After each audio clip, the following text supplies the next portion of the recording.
Some killers are shaped by trauma. Others are forged by something darker. Tonight, we open the door to a man who believed death was salvation. The man who carved his story into flesh. Walter Sullivan.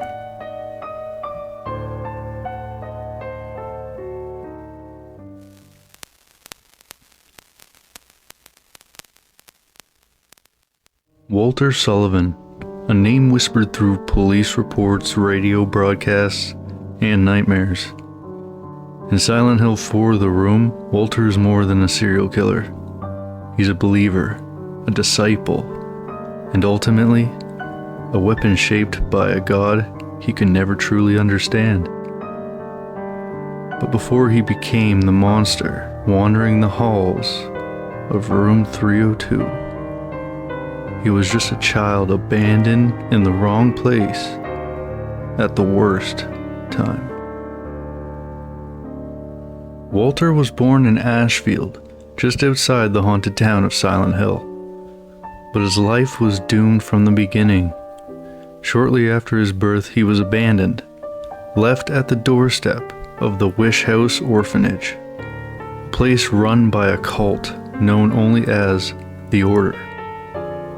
To a child, the world is simple, and Walter's world told him one thing. Room 302 was his mother. Not the woman who birthed him, not a guardian, but the apartment itself. The cold walls, the locked door, the window he could not reach. Inside Wish House, the children weren't raised. They were indoctrinated, taught scripture rooted in fear, sacrifice, and devotion to a God born of pain. The Order filled Walter's mind with symbols, rites, and the belief that suffering was a divine pathway. And from that moment, the boy who wanted a home became the man who would kill for one. Walter never escaped the teachings of the cult. As he grew older, his obsession with Room 302 grew with him. It wasn't just a place, he believed it was alive. He believed it loved him. But love in Silent Hill is never pure. The words of the cult spoke of a ritual, the 21 sacraments, a ceremony requiring 21 murders to create a holy vessel.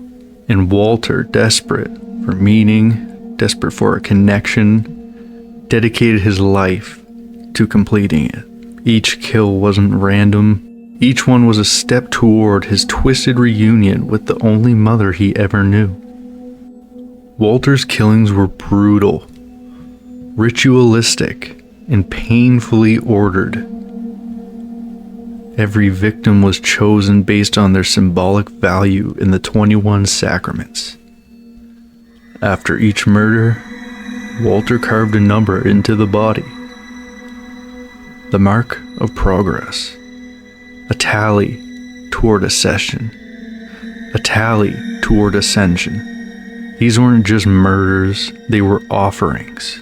His preferred method? A long, jagged blade. Slow.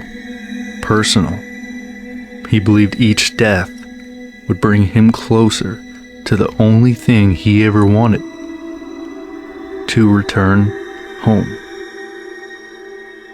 Walter's physical body died before the ritual was ever finished. But in Silent Hill, death isn't the end.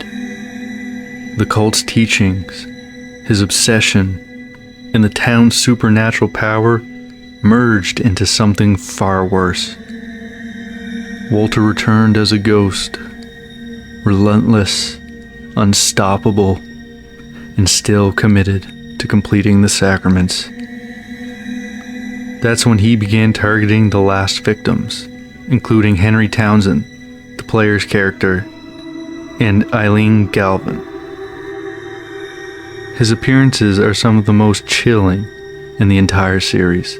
Silent, expressionless, walking forward with a single purpose. Walter Sullivan is terrifying not because he's evil, but because he thinks he's right. He thinks he's saving people. He thinks every scream is a step toward a loving reunion. His story is the tragedy of a child, manipulated into a monster. A boy who only wanted a mother, and instead found a doctrine written in blood. This has been Murder Mondays. If you enjoyed this breakdown of Walter Sullivan, let me know which killer from gaming's darkest corners I should explore next. Until then, keep your doors locked. Some mothers never stop calling their children home.